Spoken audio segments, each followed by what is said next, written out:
Hi, I'm Lisa Fletcher, and you are now in the stream. Today, will this generation of U.S. children be the first to live shorter lives than their parents? We examine the U.S. obesity threat.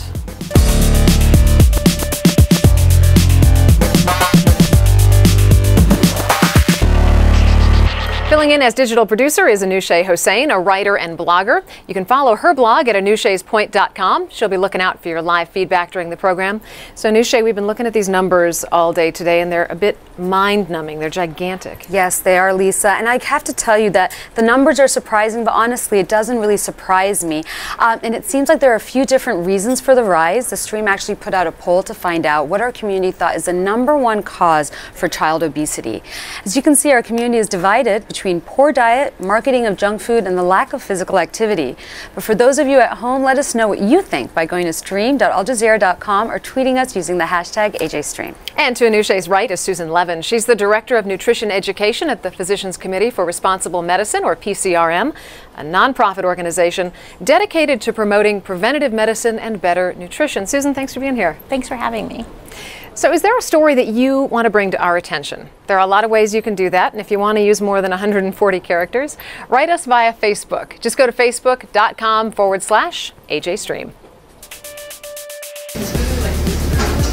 I'm Sadan Ndume. I'm a resident fellow at the American Enterprise Institute and a columnist for the Wall Street Journal Asia, and I'm in the stream. You know my dad can eat 3 huge bacon cheeseburgers this big. For my dad, that's like a snack. Yeah, well, he also ate a mountain of French fries. My dad can eat a mountain of French fries with bacon and cheese. Yeah, well, my dad can eat 5 buckets of fried chicken. My dad can eat 1,000 chicken nuggets. My dad can eat a quadruple burger. My dad can eat 500 corn dogs. Yeah, well, one day I'll be able to eat twice that. Childhood obesity rates in the United States have more than tripled in the last 30 years. Take a look at this timeline. It's a collection of maps from the Centers for Disease Control and Prevention tracking obesity in the United States. You can see the rates in most states increasing year after year. And in the last decade alone, the number of states with 40% or more of their young adults considered overweight or obese went from 1 state to 39 states. And although estimates of the current costs of obesity vary, the costs associated with obesity, related heart disease, diabetes, cancer, and other health problems, are clearly increasing. The American Public Health Association projects that if left unchecked, obesity will add nearly $344 billion to the nation's annual health care costs by 2018. That's just 6 years from now, and it'll account for more than 21% of health care spending. Many health organizations say because of the obesity epidemic, today's children may be the first generation of Americans to live shorter lives than their parents. So, is obesity posing a dangerous threat to life expectancy in the United States? And is it possible for the U.S. government to promote health for kids when the food industry lobby has such enormous political influence? To help us answer these questions, we are joined via Skype from Las Vegas by Dr. Robert Pretlow. He is the author of Overweight, What Kids Say. He frequently blogs about obesity and is the founder and director of Way to Rock, an online weight loss system for teens and preteens. Also via Skype from Chicago is Dr. Jay Olshansky. He's a professor at the School of Public Health at the University of Illinois at Chicago. He's also a research associate at the Center on Aging at the University of Chicago. Dr. Pretlow, Dr. Olshansky, welcome to the stream. Thank you. Thanks for having us. So, Susan, I want to start with you. You know, within 10 years, we went from 1 state having 40% or more of its young people overweight or obese to 39 states having that problem. What's going on? How did we get here in such a short amount of time? Well, I think there's probably a lot of factors and a lot of finger pointing that we could do it ourselves and at industry and government. But I think a large part of it is just easy access to calorie-dense and nutrient-poor foods, whether this is from fast food restaurants, which have become present everywhere at every corner. Parents are busier, so they choose that, or they choose processed and packaged frozen foods. Anything quick and easy seems to be acceptable and the norm in our culture now, and I think that kids are paying the price. Adults are paying the price too, but kids are really seeing the brunt of it. Dr. Pretlow, is there one factor that sticks out to you more than others in terms of the cause for this enormous shift? Well, with all due respect to Susan, I don't believe that childhood obesity is a nutritional problem. I've had a website for overweight kids for the past 12 years. It was an interactive site, and these kids write messages to each other. The idea of the site was simple, just to teach kids about healthy eating, portion control, and physical activity with the community support of the site, and then the kids would be able to lose weight. But this just did not happen. Most of the kids did not lose weight, and some even continued to gain weight. So something else was going on. And reading all these messages that these kids have written, I slowly began to realize what it is. We also do surveys, polls of the kids. For example, we did a poll asking them, do you think information on healthy eating helps you to lose weight? Oh, looks like we've temporarily lost Dr. Pretlow. Well, actually, I wanted to pick up on a theme that the doctor just touched upon. I have a tweet here from Copito. He says, unregulated food industry plus profit to be made from food waste plus control of the food chain and government by cartels equals obesity. I also have a Facebook comment here from Alfonso Ayala. She says, one second, let me make it bigger for you guys at home. Can see it. Impressionable children and bombardment of adolescents with untruthful marketing misleads food consumption.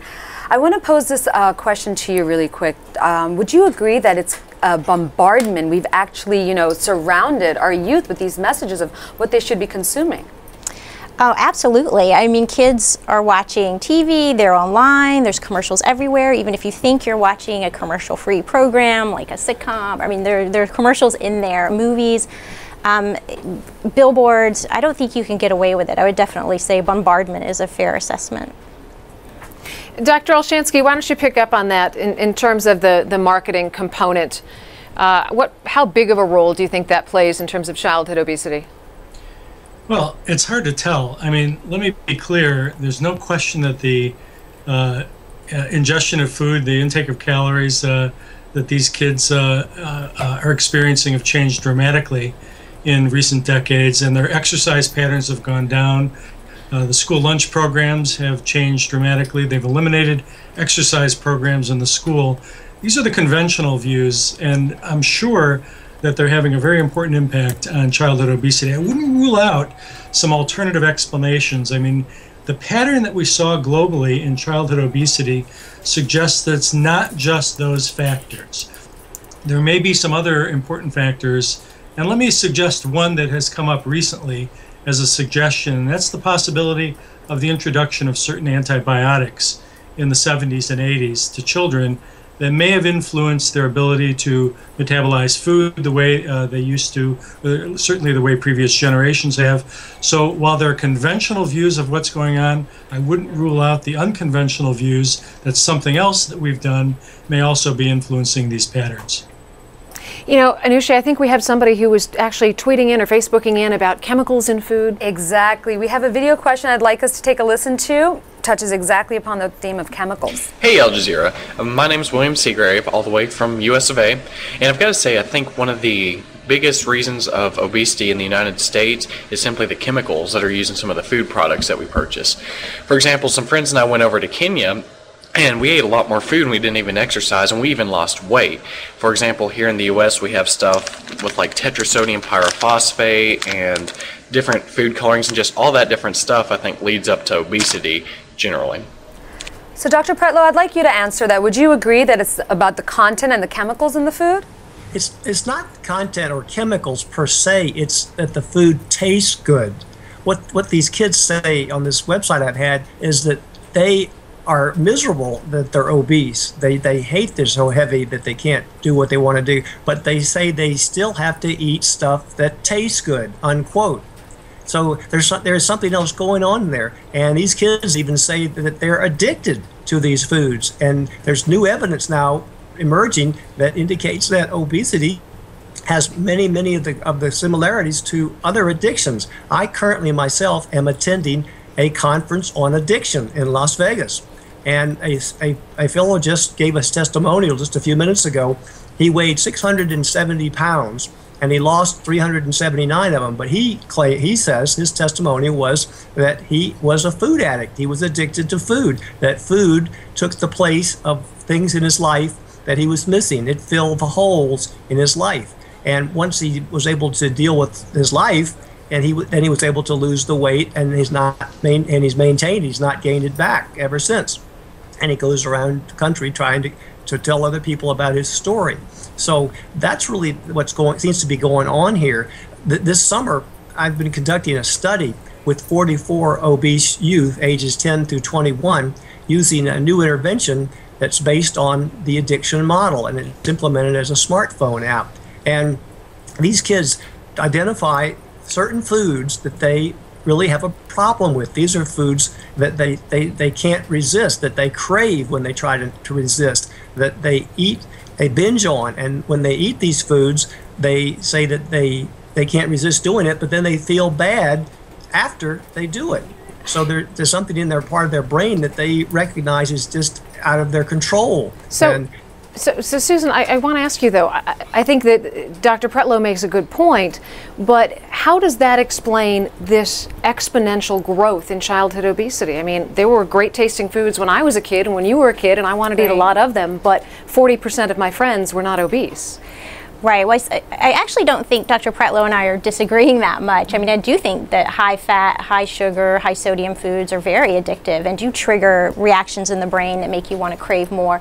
But I do think it's, again, back to access. It's just accessible. It's there. And yes, there are chemicals in these foods. I don't think I've never seen research showing it's the chemicals that are causing obesity, but it's all these junk, overly processed, high fat, high sugar, high sodium foods that we're eating for every meal, every day, that are of course in turn going to make you gain weight. And if you never stop with this feast of junk, you're never going to have a chance, and you are going to feel addicted. And there's going to be, I mean, I don't think there's an adult probably in the USA that can't sort of relate to this feeling of, I feel addicted, I feel depressed, I'm feeding this hole.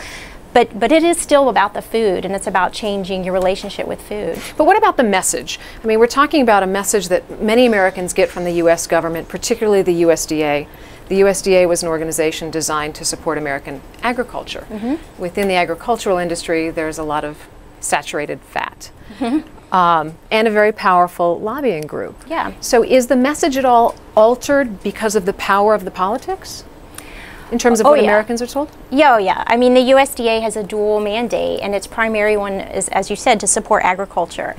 Secondarily, it came in and started making nutrition recommendations, and these are complete conflict of interest mandates because you can't possibly promote products like meat and dairy and sugar or corn or whatever the product is, and be thinking about kids and Americans' health. And you see this reflected in the dietary guidelines. They're so conflicted, the language comes out kind of schizophrenic, because they're saying on the one hand, stop eating so much solid fat, this term that doesn't mean much to anybody.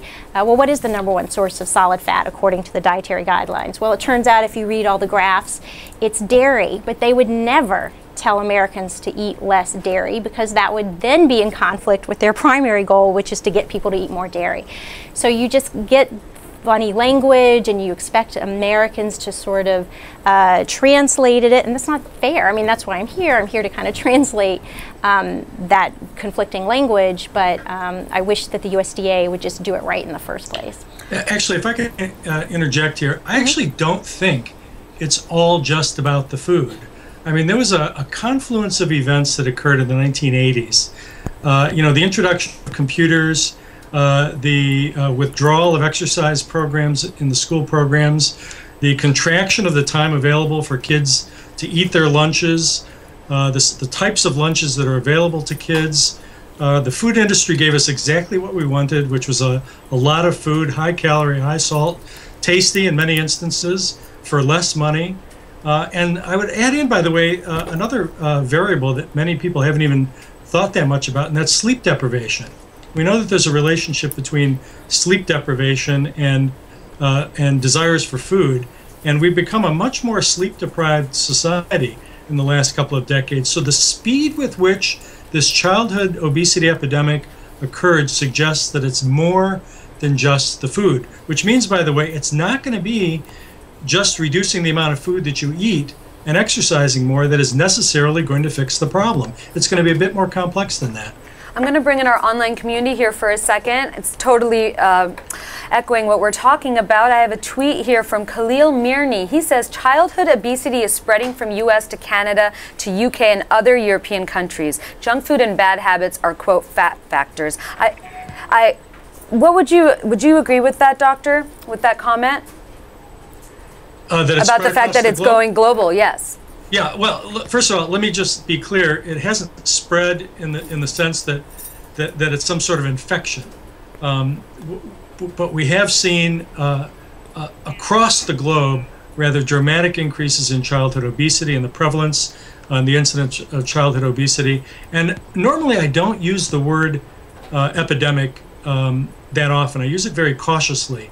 But in this case, it qualifies as perhaps not just an epidemic, but a pandemic, which would suggest that it's far more dangerous. And what's going on here is that we don't really know what the consequences are going to be for these children when they grow into middle age and for those that make it into adulthood. We know from what we can see for middle-aged people that it's a disaster in terms of frailty and disability and subsequent mortality. But these kids, they are acquiring these obese bodies decades earlier than what we see for adults, and we simply don't know what the negative consequences are. So, Dr. Olshansky, do you think that this is going to be the first generation of American kids that we see that have a shorter life expectancy than their parents?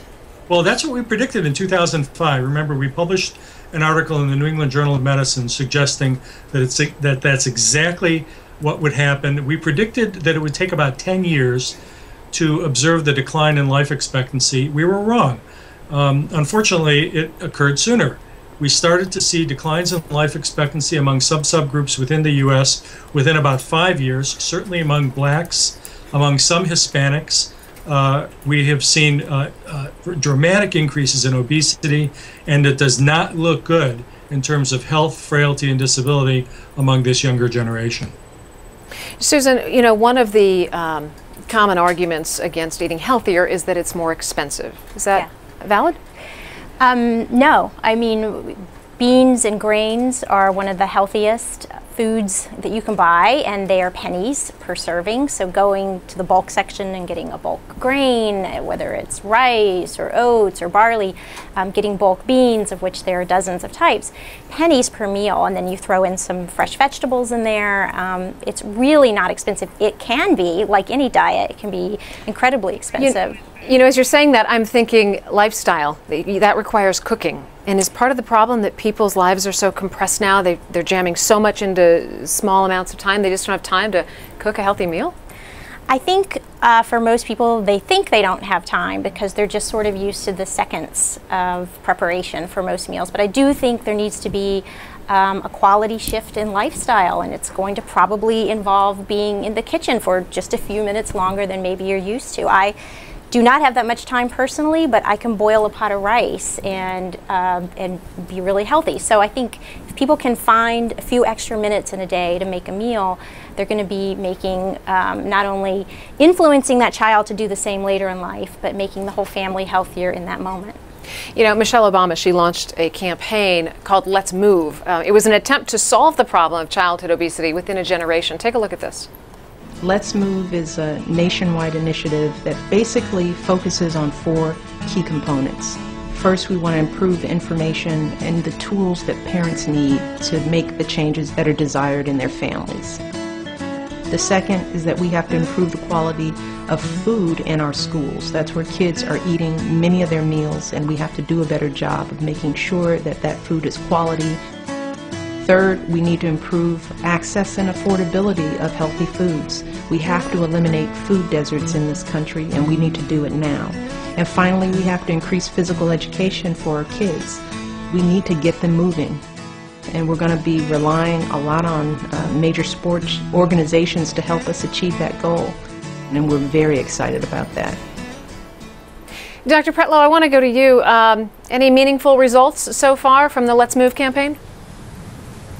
The Let's Move campaign is a very noble effort. However, I beg to differ I think that it's not really teaching kids about healthy eating that's going to make a difference, or physical activity. The physical activity research now, there was a terrific study, a milestone study out of the UK, the early bird diabetes study was the title of the study, and they found there was no correlation between physical activity and either prevention or treatment of childhood obesity. And so the kids I already mentioned on this website I've had say that healthy eating information doesn't really help them. So Michelle Obama's, unfortunately, her goal towards teaching kids about healthy eating and having healthy food available in communities really doesn't resonate with the kids. That is going to really help them. They really need help in how to resist these cravings that they're so plagued by. These aren't foods. There's only certain foods that they seem to have trouble with. For example, they don't have a problem with broccoli. The foods that they have trouble with, the number one food that these kids indicate is soda, that they really have trouble with cravings and can't stay away from. Secondly, chips. Third, pizza. Fourth, ice cream. And then there's a host of other foods that you might think about too, but that's what these kids seem to have trouble with. I want to pull in our online community here for a second. I have a Facebook comment from Stephanie Lammy. She says it's time for parents to assume responsibility. Honestly, if we keep blaming the state or others, what does that say about our parenting skills? How much authority do we want others to have over our kids? Saying that it is a state and food industry is blatantly admitting that you have no say over your kids' behavior. I also have a video question here, and I want us to all take a listen to this real quick. Hello, Göktuğ from California. I think junk food should completely be removed from schools. Aim of a school is to educate youngsters in every aspect of life. You cannot teach them to eat healthy, to be healthy in the class and down at the cafeteria selling junk food, unhealthy food. It's not right. Susan, I actually want you to answer this question. I mean, would you agree, do we just need an all-out ban on junk food? Well, I think right now the focus has been banning junk food on the periphery of school lunch. So with machines and what they're buying after school, before school. So there has been progress in that area, but I think the focus needs to be on what's at the center of the plate. What are these schools actually serving kids while telling them we're here to help you and we're here to feed you and make you healthy? I think that's where the disconnect is for health. And a ban on junk food in schools, I mean, first we'd have to come to a consensus about what junk food is, and that's going to be a hurdle. So Susan, in terms of the success of these initiatives, you know, we're just looking at Michelle Obama's Let's Move program. So on one side of that, you have the First Lady putting forward this this noble program. But then on the back side of that, you have an administration that is subsidizing industries like the pork industry or the beef industry. And that is all funneled into school lunch programs. It's also funneled into the fast food industry. It's such a conflict. How do you deal with that? Well, you're right. I mean, the Let's Move campaign is only going to be able to say so much, and I think they stop short of saying things that will actually produce real change.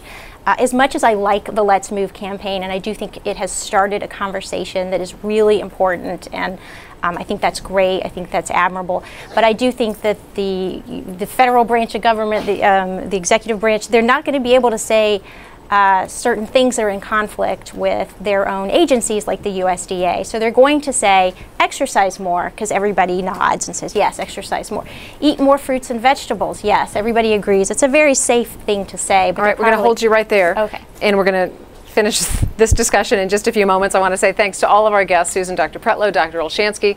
We're going to continue this streamed at aljazeera.com, so don't go anywhere. And on Tuesday, we're going to talk about today's school system and whether it's outdated. We speak with the founder of the Khan Academy, the world's most popular online learning site, about why he thinks the current education model is broken. And on Wednesday, President Barack Obama and Republican candidate Mitt Romney face off in their first presidential debate. The stream will have live coverage of that, and we want to hear what you think, so log on to streamed.aljazeera.com/US 2012 to record a comment. We'll see you online.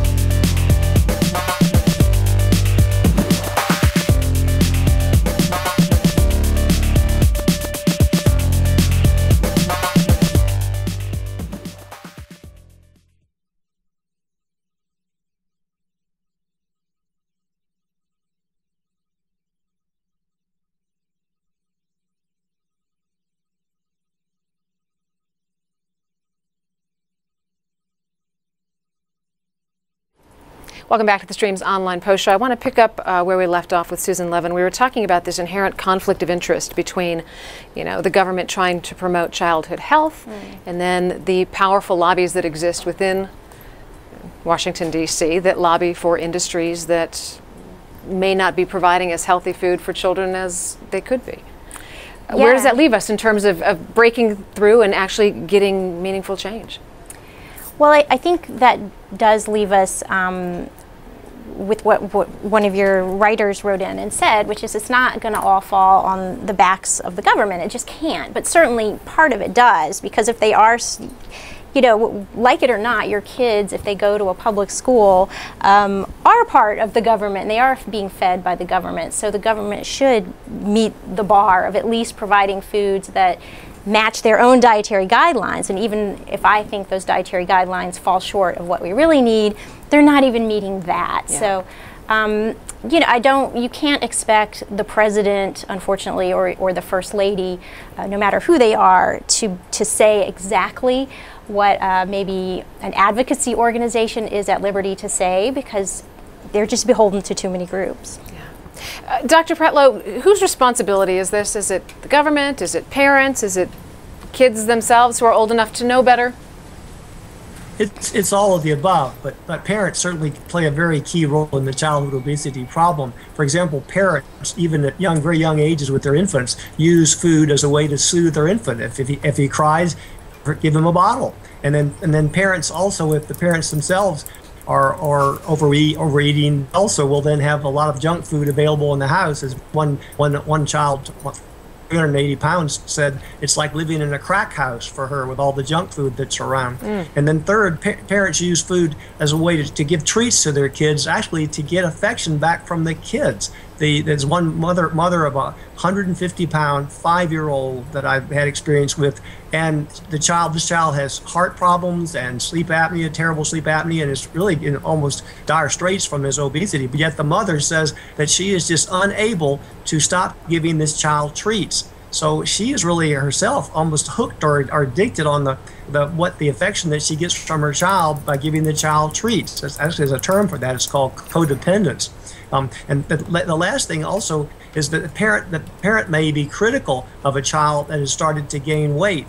For example, one child wrote, she said, "My mother said to me, Rachel, if you lost weight, you'd be drop dead gorgeous." And what Rachel said that happened, that was devastating to her, and she then turned even more to food for comfort, which is what these kids say they do. They call it comfort eating. And so parents can actually have a negative effect when they're trying to prod their kids to stop eating, for example, this junk food and so forth, and not gain weight. So I want to bring in our online, sorry to interrupt. I want to bring in our online community here real quick for a second. I have a tweet here from Hedy Watt. She says, countries with the highest rates of obesity also have the highest rates of income inequality. I also want to quickly pull up this video comment that we have. Let's take a listen to this. Hello, wonderful AJ Stream on World Winning Team. Well, overall here in New York City, as a longtime resident, I just have to say that as a health advocate, it's still a little bit too much to move this move. This ban is intrusive, and it gives that whole narrative of big government being such a problem. It's not a good move when a man decides this and has his whole community thinking that he's intruding on their lives. Thank you. So basically, our online community member is saying that, he's talking about the soda ban in New York, and he's saying, is it that enough? Actually, I'd like to comment on the first point that was made about income inequality. I don't see how we can have a conversation about the rise of childhood obesity and the fix for it without discussing poverty. In the United States, we've got a decent segment of the population that is in poverty. A large number of these kids go to school hungry. They can't learn very efficiently. They don't get good meals at home. They're not getting good meals at school. Unless we address the foundation of poverty itself, just asking kids to eat right and exercise more isn't going to do it. There has to be something else that influences this subgroup of the population. And this is the subgroup, by the way, that's the most susceptible to dramatic increases in childhood obesity. So the issue of poverty has to come into discussion, and I think that's what this individual was commenting on income inequality. Dr. Olshansky, shifting gears here slightly, I'm curious how the food industry has responded to your research. Well, when we first published it in 2005, the food industry basically said obesity was not a problem. They said that individuals can make it out to older ages, middle and older ages, and obesity will not kill them. And some were even suggesting it wouldn't even harm them. We sort of label them the obesity deniers, and we simply could not believe that these individuals were suggesting this. Of course, the evidence suggests the exact opposite. So we pretty much ignored the comments that they were making and stuck to the science, and the science indicates we've got a serious problem. Susan, do you see a pathway for consumers to get to some real guidelines? Do you mean guidelines? That aren't unnecessarily influenced by industry. Yeah, I mean, I actually think there is a bright side to some of this. I have seen a lot of changes with, on the government side again, with the guidelines. With some years ago, the committee that decides the guidelines was packed with industry interests. This past time around, the 2010 guidelines were not. They were based in academia, and that was such a huge improvement. And they actually talk about the healthfulness of a plant-based diet. They use funny language, but they're getting there, and at least we see that. And then, as we mentioned before, with consumers on their own and parents making better decisions, I do think there's an awareness about nutrition's role in health. I don't think people quite know what it is because it's very confusing in the media. This is healthy today, it's not healthy tomorrow, but I think at least the conversation is out there. Dr. Olshansky, I think we've got about a minute left. Why don't you give us your final thoughts? Well, the real danger here, and what really scares me, is that acquiring obesity very early in life poses a number of significant dangers that I think we can't quite yet assess. What's different about what we're seeing now is acquiring these fat cells early in life implies that these kids are going to face a lifelong battle with obesity and all of its consequences, and the initial signs indicate that we are seeing increases in frailty, disability, issues associated with metabolic syndrome in this entire generation of children, and unless we act quickly and swiftly, I do in fact believe that they will not live as long as their parents. All right. On that note, thanks to Susan Levin, Dr. Robert Pretlow, Dr. Jay Olshansky for joining us today, and of course to our online community. But before we go, we want to go over to Anusha, who's got some other story leads that we're following.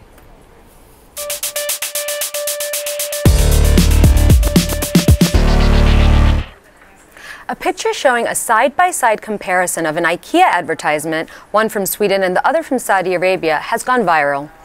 A Swedish newspaper published this image showing how women had vanished from the Saudi version of the advert. Netizens were quick to criticize the furniture company. "If IKEA would like a world without women, I'm happy to delete myself from their store," tweets Hannah Barrington. IKEA issued an apology stating, "We should have reacted and realized excluding women from the Saudi Arabian version of the catalog is in conflict with our group values." Our next lead is from Japan, where a new law aimed at curbing illegal file sharing takes effect today. "Good morning, Japan. Remember, downloading copyrighted material is now a criminal offense," tweets Daniel Feit. Knowingly downloading copyrighted material can result in a jail sentence of up to 2 years or a fine of up to 2 million yen. It's about $25,000. Japan successfully makes criminals out of entire population under new bill, tweets Hawkening, referencing Japan's widespread file sharing. The recording industry of Japan claims that unauthorized downloads outstrip legal downloads by about 10 to 1. We're tweeting out those links to those stories right now, so let us know what you think using the hashtag AJStream. Lisa? All right, on Tuesday, is today's school system outdated? We speak with the founder of the Khan Academy, the world's most popular online learning site, about why he thinks the current education model is broken. And on Wednesday, President Barack Obama and Republican candidate Mitt Romney face off in their first presidential debate. The stream will have live coverage of that, and we want to hear what you think. So log on to stream.aljazeera.com/US2012 to record a video comment, and we'll play it out on the air. And until then, we'll see you online.